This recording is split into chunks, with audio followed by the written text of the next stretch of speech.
자, 오늘 10월 마지막 주일이고요. 우리 신앙의 5가지 확장성을 공부하는 마지막 시간입니다.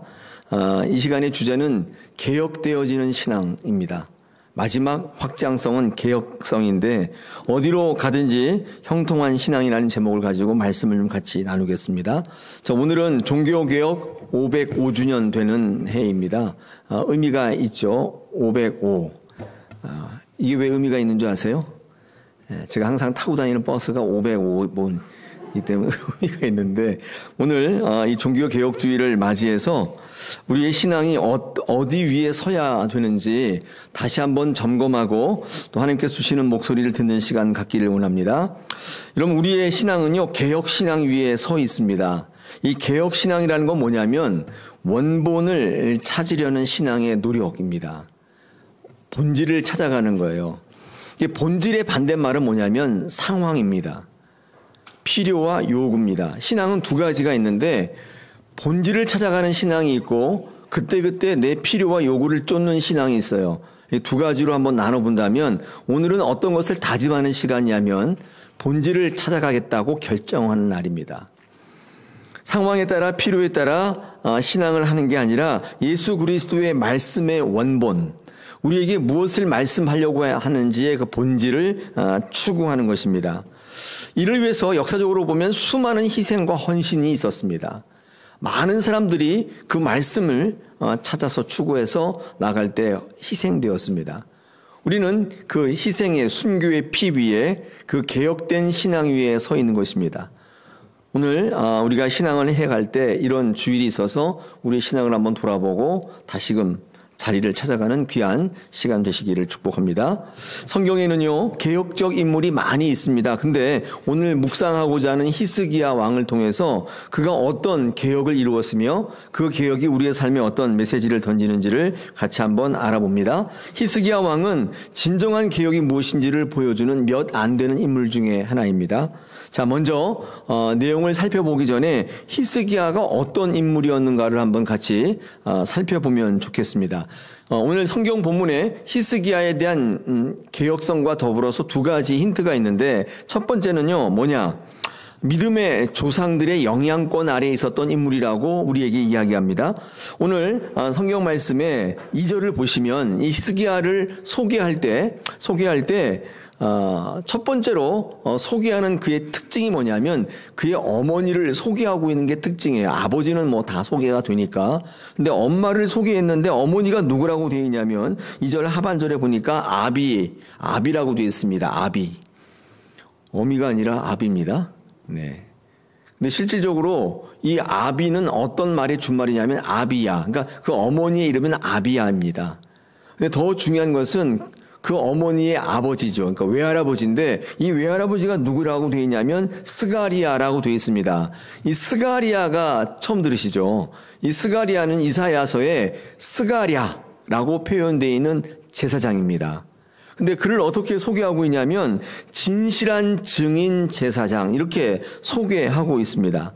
자, 히스기야를 소개할 때 어머니 이름이 나오는 것도 생소한데 그 외할아버지 이름까지 적어놓고 있는데 이유가 있습니다. 그게 어떤 이유냐면 이 히스기야는요, 믿음의 어머니 외할아버지 밑에 선한 영향력을 받았다는 뜻입니다.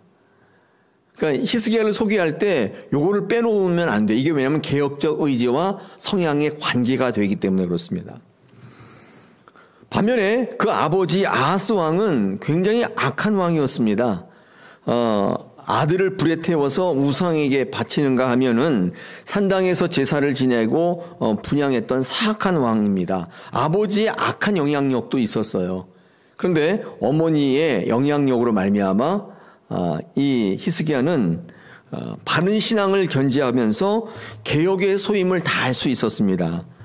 그래서 아버지의 부정적 영향을 이기고 어머니와 외할아버지의 선한 영향력으로 성장했던 인물입니다. 이게 그의 개혁적 성향과 연결이 됩니다. 자, 이건 무슨 말을 의미하는 거냐면요. 개혁은 당대에 이루어지는 사건이 아니라 영향력의 산물이라는 것입니다. 내가 잘해서 개혁하는 게 아니라 이미 그 누군가의 선한 영향력을 통해서 나의 대에 그 개혁이 일어나는 거예요. 다시 말해서 내가 지금 어떻게 살아가고 있는가가 개혁일 수밖에 없어요. 왜냐하면 개혁은요, 계속되어지는 것입니다. 한번 영어로 된 거 한번 보여주시면, 원래 우리가 개혁교회를 뭐라고 얘기하냐면 Reformed Church라고 하는데 요즘엔 이렇게 얘기 안 하고 Reforming Church라고 합니다. 왜냐하면 개혁은 어느 순간에 일어나는 게 아니라 지금도 개혁이 되어져야 한다고 보기 때문에 그래요. 유럽의 이 개혁교회를 Reformed Church라고 하거든요. 근데 요즘 새로 발간하는 문서에는 Reforming Church라고 나와 있어요. 왜냐하면 이 개혁이 개혁된 게 아니라 개혁되어져야, 지금도 개혁되어져야 돼요. 여러분, 그러려면 내 삶에 따라서 개혁이 결정되는 거예요.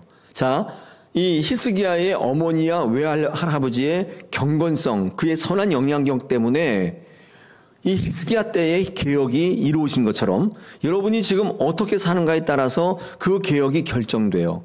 여러분의 자녀의 그 손자 때에 개혁이 계속 이어져 가는 것은 누구 때문이냐면 여러분의 삶 때문이에요. 여러분이 힘을 다해 붙잡고 있는 올바른 예배, 힘을 다하여 하고 있는 기도, 힘들고 어렵지만 헌신, 이 모든 것들이 개혁을 이루는 밑거름인 거예요. 여러분, 개혁을 이루는 사람은 따로 있는 게 아닙니다. 모두가 개혁가예요. 여러분, 이 개혁은 현재 진행형입니다. 여러분, 개혁이 끊어지는 이유는 내가 올바르게 살지 않아서예요.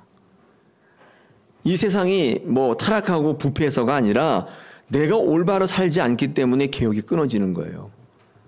히스기야의 어머니 외할아버지가 선한 영향력을 주었기 때문에, 그렇게 살았기 때문에 히스기야가 개혁을 이룰 수 있는 것처럼 여러분이 지금 올바르게 사셔야 돼요.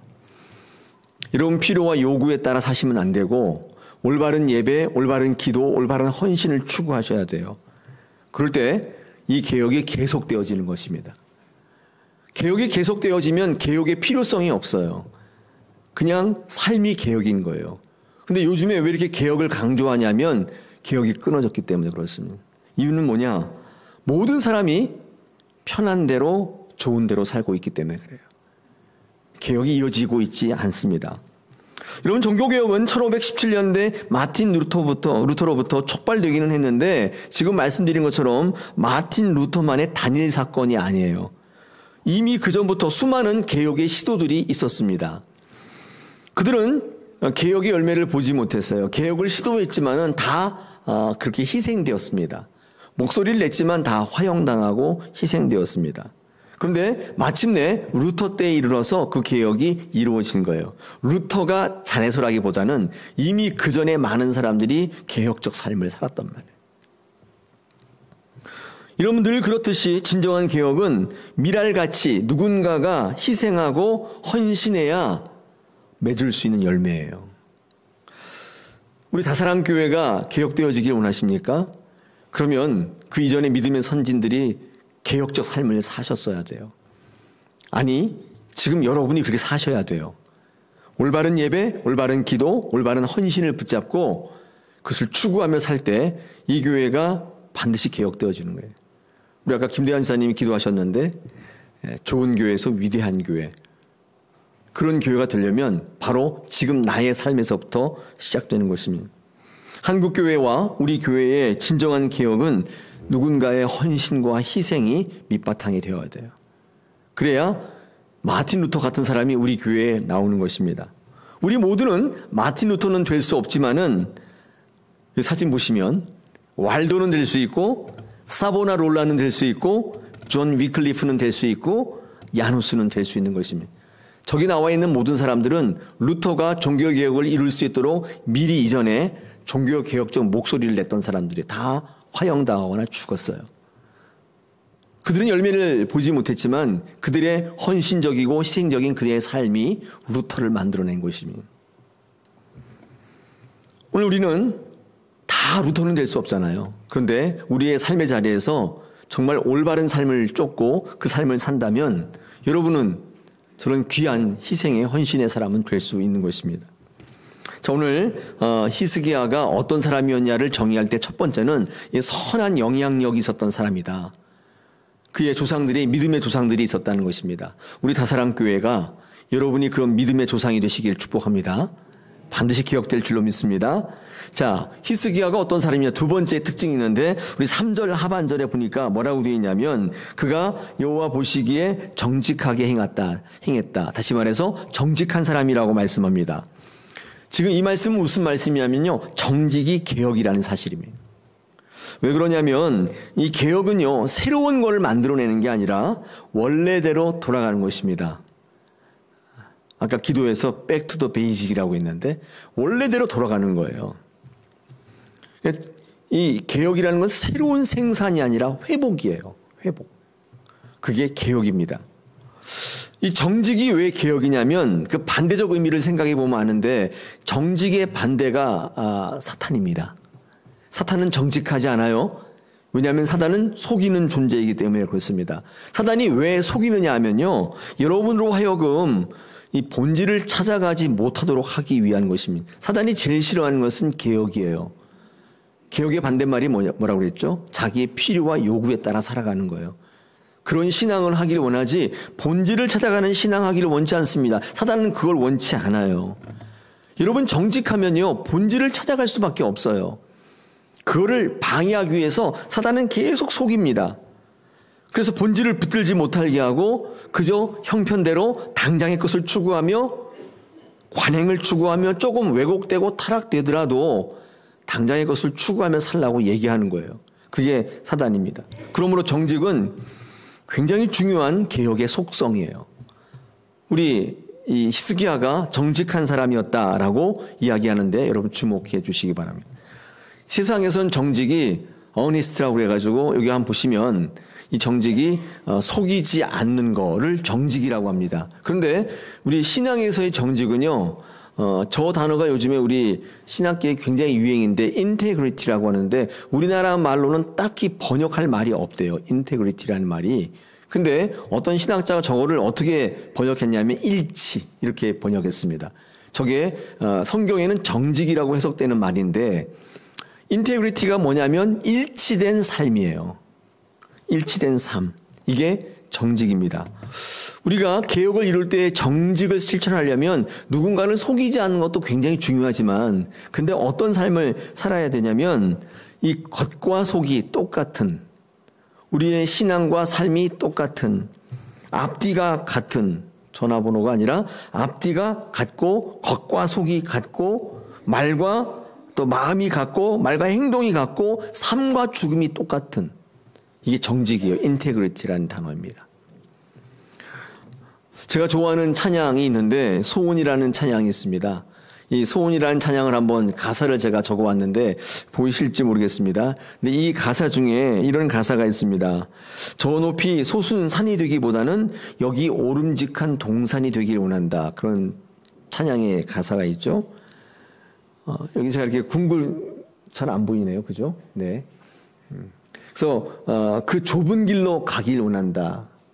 그리고 밑에 보면 삶의 한 절이라도 그 예수님을 닮기 원하네. 사랑 그 높은 길로 가길 원한다. 이 소원이라는 찬양인데요. 이 찬양의 원래 주제가 일치입니다. 이게 정직이에요. 높아지기보다는 유명해지기보다는 주님처럼 살기를 원한다는 것입니다. 난 또 그렇게 죽기를 원한다고 되어 있습니다. 내가 노래하듯이 내가 얘기하듯이 난 그렇게 죽기 원하네. 이 찬양이 요즘엔 잘 안 하시는 것 같은데 예전에 한참 많이 했었고 이 주제가 정직이라는 사실을 제가 몰랐어요. 우리 믿는 사람들의 정직은 저런 거죠. 이 크리스찬의 생명이 어디냐면 더 강해지는 것, 더 높아지는 게 아니라 앞뒤가 같은 거죠. 속이 같은 거예요. 내적인 동기와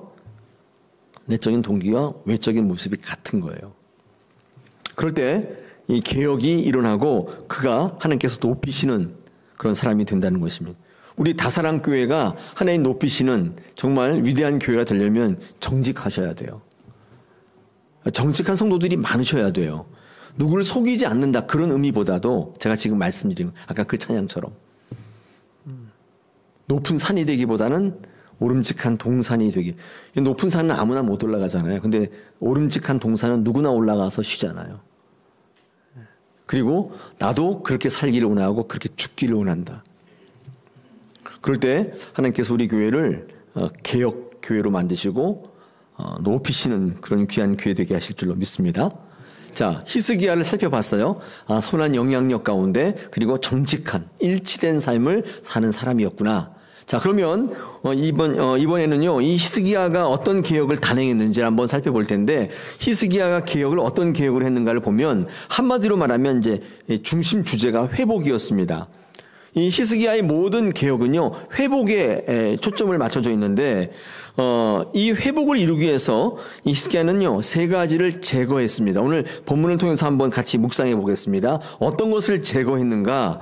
첫째, 오늘 성경 말씀의 5절을 한번 보시면, 그렇죠? 4절을 보시면 거기에 초반절에 산당을 제거했다고 되어 있습니다. 산당을 제거했다. 네. 여러분, 산당을 제거한 것은 뭐를 회복시킨 거냐면 예배의 자리를 회복시킨 거예요. 예배의 자리를 회복하기 위해서 이게 그의 개혁 중에 첫 번째였는데 산당을 없앴습니다. 이 산당이라고 하는 것은 이방 제사를 지내는 장소이기도 했지만은 또 하나 하나님의 제사의 장소를 여러 개로 나눈 거예요. 예루살렘 성전에서 또는 성막에서 하는 게 아니라 필요한 데서 하는 거예요. 예배 자리를 다양화시키는 거예요. 그래서 이거를 하나로 그냥 이렇게 딱 해서 산당을 없애버렸어요. 그럼 이 예배의 자리를 없애는 거, 이 하나로 회복하는 게 굉장히 중요할 텐데, 왜냐하면 이건 이런 내용을 갖고 있습니다. 이 편리와 유익과 계산의 자리에서 하나님의 약속의 자리로 회복하는 거예요. 우리 예배가 편리하고 유익하고 좋은 거 그런 자리가 아니라 약속의 자리인 것을 회복하는 거예요. 우리 지난주에 설교 여러 번 시간에 이 예배는 약속이라는 말씀을 제가 여러 번 드렸어요. 예배는 약속으로 하는 거예요. 예배가 합리적이고 효율적이고 또 편리하고 이렇게 예배를 접근하시면 안 되고 예배는 약속이기 때문에 하신다. 이게 하나님께서 우리에게 주신 말씀이죠. 하나님과 계약을 맺었기 때문에 너는 나를 경배하면 내가 너와 함께 하겠다. 너의 방패가 되고 너의 요새가 되어주겠다. 그게 예배예요. 예배하니까 좋고 예배하니까 무슨 은혜가 있고 그래서 예배하는 게 아니에요. 예배는 약속이기 때문에 하는 것입니다. 이 약속을 깨뜨리면 계약이 파기되죠. 그래서 하나님은 우리와 계약 관계라고 얘기해요. 아브라함에게 좋은 것을 주겠다고 약속을 했는데 아브라함이 하나님과의 약속을 자꾸 깨요. 애굽에 자꾸 내려가고 자꾸 다른 일을 해요. 그래서 하나님께서 아브라함과 계약을 맺으셨어요. 너는 나를 경배하라, 나를 섬겨라. 그럼 내가 너를 보호해 주겠다. 내가 너의 방패가 되고 요새가 되겠다. 이게 창세기 15장의 내용이에요. 여러분, 예배의 자리를 회복시키셔야 돼요. 요즘에 비대면 예배가 뭐 예배냐 이런 얘기 많잖아요. 그거의 정당성은 나중에 얘기하죠, 뭐. 예. 근데 비대면 예배를 한번 드려보니까 굉장히 편하죠. 예. 그렇죠? 굉장히 편하잖아요. 뭐 세수도 할 필요 없어요. 예. 뭐 우리 여성분들은 교회 올라오면 위장해야 되잖아요. 근데 그것도 할 필요 없어요. 그냥 있는 대로 잠옷차로 침대에 누워서 할 수도 있어요. 근데 물론 뭐 조금 생각이 있는 분들은 의관 정제하고 이렇게 똑바로 앉아서 하시긴 하지만은 근데 그것도 하다 보면요. 이렇게 소파로 자꾸 가게 되고 소파에서 침대로 가게 되고 누워서 이렇게 셀카봉에 이렇게 들어서 이렇게 하기도 하고 근데 목사님이 그것도 예배라고 하지 않았습니까? 했죠. 요즘에 그거 저한테 얘기하는 분이 많아요. 왜 자꾸 그렇게 헷갈리게 이랬다 저랬다 하시냐고. 그 비대면 예배도 예배라고 하셨잖아요. 네, 예배입니다. 근데 이 예배가 가지고 있는 가장 중요한 속성들이 있는데 오늘 이 히스기야의 개혁의 내용을 보니까 예배 자리를 분별하는 것을 히스기야는 개혁의 과제로 삼았어요. 시대는 자꾸자꾸 변하는데 그 당시에는요. 이 성소 중앙주의가 하나님과의 약속이었어요. 한 곳에서 예배하는 거예요. 왜 그랬냐면 선민들이기 때문에 선민의 공동체를 잘 유지해야 돼요. 이 성소 중앙주의는 그때의 하나님 당시의 약속이었어요. 그러면 지금은 어떻게 해요? 지금은 다양한 자리에서 예배할 수 있죠. 그래서 우리가 성도가 성전이에요. 가는 곳곳마다 예배하는 것입니다. 그래도 하나의 자리에서 여름 예배의 자리를 분별하는 것은 굉장히 중요해요. 왜냐하면 그게 약속이기 때문에 그렇습니다. 예배를 효율성이나 합리성이나 또 편리성으로 접근하시면 안 되고 항상 약속으로 접근하세요. 예배 자리가 구별될 줄 믿습니다. 하나님께서 그것을 통해 여러분의 삶에 개혁을 일으키시고 또 부흥을 일으키시고 가장 좋은 것 주셔서 어디로 가든지 형통한 신앙을 만드실 줄 믿습니다. 자, 두 번째 이 히스기야가 뭐를 제거했냐면 오늘 4절 보니까 뭐라고 되어 있죠? 모세가 만들었던 놋뱀을 깨뜨려 버렸다. 그렇게 되어 있습니다. 이 모세의 놋뱀을 제거하고 그것을 뭐라고 불렀다? 네? 느우스단이라고 불렀다. 느우스단의 앞에 숫자가 있죠. 밑에 쭉 내려가서 줄을 보면 뭐라고 되어 있습니까? 놋조각. 네. 그러니까 모세는요, 이 느우스단 그 놋뱀을 제거해버리고 깨뜨려버리고 그것을 뭐라고 불렀냐면 놋조각이라고 불렀다는 거예요. 이건 뭘 회복하는 거죠? 네. 여기 보니까 뭐라고 되어 있습니까? 경배의 대상을 회복하는 거예요. 이 모세가 만들었던 놋뱀은 하나님이 아니라 그건 뭐라고요? 놋조각일 뿐이다. 이거 아무나 얘기할 수 없었는데, 왜냐하면 민족의 국부였던 모세가 만든 거였기 때문에 함부로 얘기할 수 없었는데, 히스기야는 그게 놋조각이지 그게 왜 하나님이냐 담대히 얘기했어요. 그리고 너희가 경배할 대상은 놋조각이 아니라 하나님이시다라고 말한 거예요. 너희가 분향할 대상이 아니라는 거예요. 그건 놋조각인데 왜 거기다 대고 절을 하고 거기다 대고 비느냐. 너희가 분향하고 경배할 대상은 하나님인 것을 분명히 천명했어요. 여러분, 어떤 사물에다가 의미를 부여하는 것은 굉장히 좋지만은 그것을 섬기고 또 그것을 분향하는 것은 아주 잘못된 신앙입니다. 여러분 주변에 그런 거 없나요? 하나님을 섬기는 게 아니라 다른 걸 섬기고 거기다가 분향하는 거. 세상에는 뭐 많지만 우리 기독교 안에도 그런 게 있을 수 있어요. 너무 오래 지나면은 당연하게 굳어지는 거 있죠. 왜곡된 것들이 당연하게 여겨지기 전에 사람들이 그걸 진짜로 믿기 전에 깨야 돼요. 그게 개혁의 신앙이 될 겁니다. 하나님을 섬기지 않고 하나님을 만드신 거, 하나님 만드신 것을 섬기는 것은 가장 필요한 개혁의 대상일 수밖에 없어요. 우리는 뭐 돌덩이를 섬기거나 뭐 그런 건 아니죠. 근데 우리는 더 고매한 우상 숭배자인데 돌덩이나 뭐 이런 걸로 섬기는 사람들은 오히려 나아요. 근데 우리는 그런 거 안 섬기죠. 하나님을 섬기지 않고 뭘 섬겨요? 돈 섬기고, 그렇죠. 돈을 좋아하고 그다음에 자녀도 섬기고. 이게 전부 다가 개혁의 대상이 되는 것입니다. 여러분, 자녀에게 또는 돈에게 어떤 의미를 부여하는 것은 굉장히 좋은 일이죠. 그런데 그것을 하나님보다 더 사랑하고 그것을 섬기고 더 정확하게는 그것 때문에 하나님을 섬기는 일에 방해를 받는다면 그게 우상 숭배예요. 돈이나 자식이 나쁘다는 거 아니에요.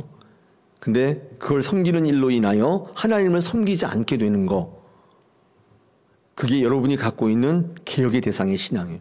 이거 고착되기 전에 빨리 깨야 돼요. 안 그러면 이게 이끼가 껴가지고 나중에는 그 사실조차 알 수 없어요. 자, 세 번째 마지막으로 이 히스기야가 제거했던 게 뭔지 아세요? 뭘까요? 네, 뭐 있나요? 사람 제거. 의지할 대상의 회복이에요. 이게 무슨 말이냐면 오늘 성경 말씀 보시면 5절을 보세요. 5절을 보니까 히스기야가 이스라엘 하나님 여호와를 의지했다고 되어 있습니다. 그리고 이러한 사람이 없었다고 되어 있고요. 하나님을 의지했는데 사람을 의지하지 않고 하나님을 의지했는데 그것이 어떻게 나타났냐. 6절 보십시오. 여호와와 연합이 되어졌다고 말씀하고, 여호와와 연합이 됐다는 말은 무슨 말이냐면 하나님께서 말씀하시는 말씀의 계명들을 지키는 것으로 나타났다는 것입니다. 그래서 사람을 제거했어요. 많은 사람들이 하나님께 의지하지 않고 무슨 일만 있으면 사람 찾아다녔단 말이에요. 사람을 찾아다니고 그랬단 말이죠. 히스기야는 정말 그랬습니다. 여러분, 히스기야가 말년에 나중에 병들지 않아요? 그래서 이 이사야가 찾아와서 히스기야에게 뭘 선고하죠? 이제 넌 죽는다고 얘기하잖아요. 그죠?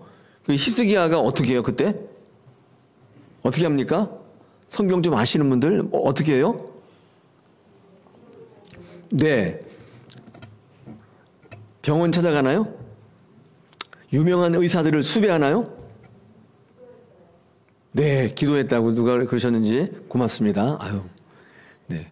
왜냐하면 히스기야는 왕이었기 때문에 모든 것을 동원할 힘이 있었어요. 근데 성경 말씀 보면 굉장히 의외예요. 그는 벽을 보고 앉아서 기도했다고 돼 있어요. 이거 왕이 할 것은 아니에요. 왕이 딱 병이 들면 그 나라의 유명한 의사들 다 소집시키고 좋다는 거 다 찾아오게 하고 그렇게 하잖아요. 근데 히스기야는 정말 사람 의지하지 않아요. 하나님을 의지해요. 그리고 그 의지하는 게 뭐냐면 결과적으로는 하나님과 연합되어서 하나님의 말씀을 행하는 것으로 나타나게 되는 것입니다. 여러분, 다윗과 사울의 차이가 뭐냐면 별로 차이 없는데 한 차이가 있다면 사울은요, 사람의 말에 그렇게 민감한 사람이에요. 다윗은 사람이 말하는 거에 별로 민감하지 않아요. 하나님의 말에 민감해요. 그래서 동네 여성들이 막 다니면서 뭐라고 하냐면 다윗은 만만이요 사울은 천천이다. 이 말에 다윗은 괜찮은데 사울이 민감한 거예요. 하나님이 뭐라고 말씀하는지를 민감했던 다윗은 사울을 죽이기를 거절하지 않습니까? 근데 사울은 이 여인들의 노래에 완전히 미치광이가 돼요. 내가 왜 천천히냐?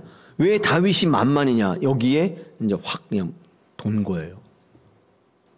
사람을 의지하거나 사람을 신경 쓰지 않고 하나님이 내게 뭐라고 하는지를 바라보는 사람. 이걸 하나님과의 연합이라고 얘기하고 이것은 우리의 삶 속에 계명을 지키는 것으로 나타나는 것입니다.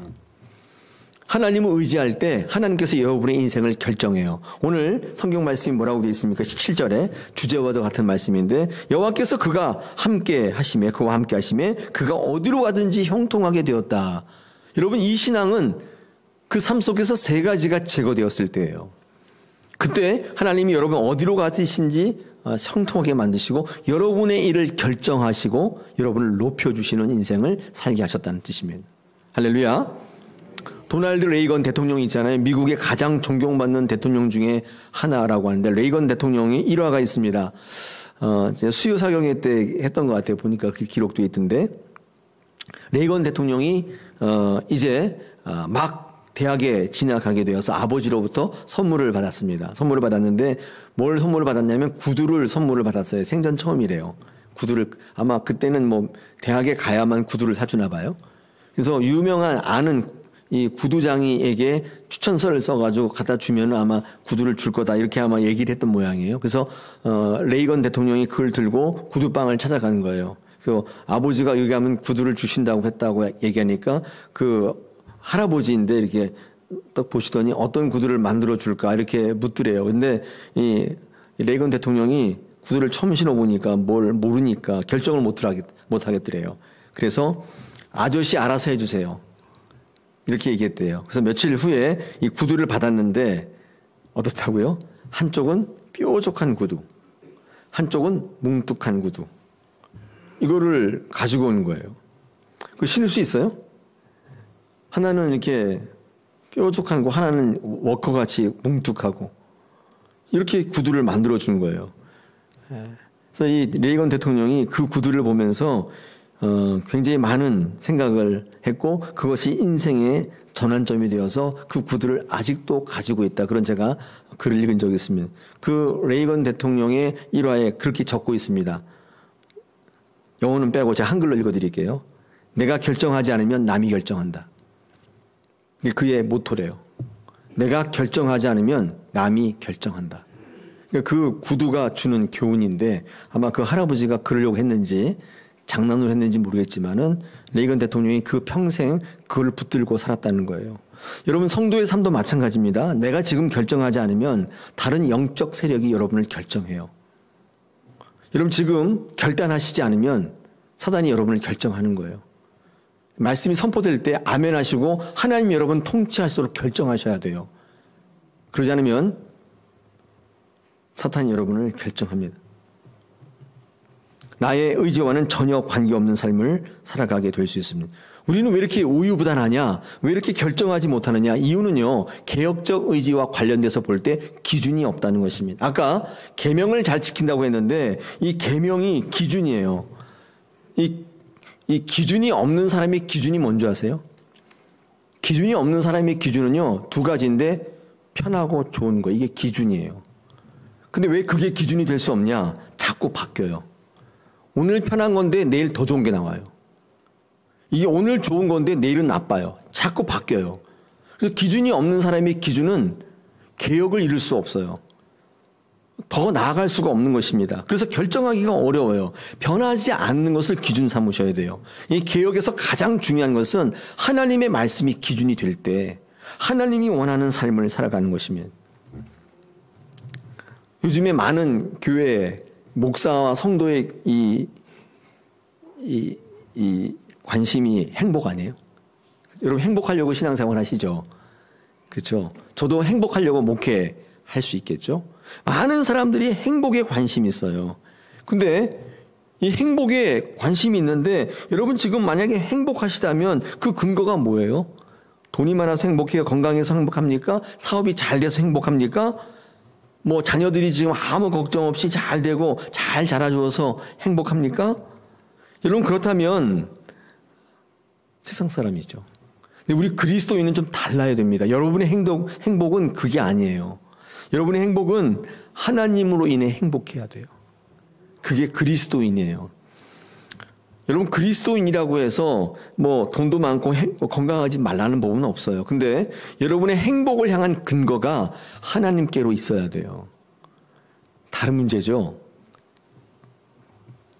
하나님으로 인해 행복한 사람들, 하나님만으로도 행복한 사람들, 그게 바로 그리스도인입니다. 제가 좋아하는 찬양 가운데 85장 있잖아요. 구주를 생각만 해도 이렇게 좋거든. 주 얼굴 배울 때야 얼마나 좋으랴. 이건 그리스도인의 행복을 잘 설명한 것입니다. 하나님으로 인하여 행복한 사람, 그게 바로 그리스도인이죠. 개혁이 안 되는 이유는 수단과 방법이 모자랐기 때문이 아니에요. 그 기준이 모호하기 때문에 그래요. 하나님께로 개혁되어질 때 우리 다사랑교회가 말씀 중심의 교회가 되어야 하는 것은 말할 수 없는 중요한 사실입니다. 오늘 종교개혁 505주년이죠. 근데 한국 교회가 선교된 지 138주년입니다. 우리나라에 복음이 들어와서 복음화된 지 138주년이 되었어요. 그동안 한국 사회가 여러 가지 일들을 겪었습니다.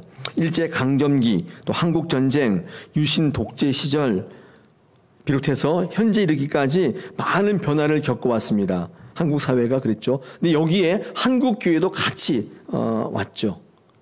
그 모든 역사에 한복판에 있었습니다.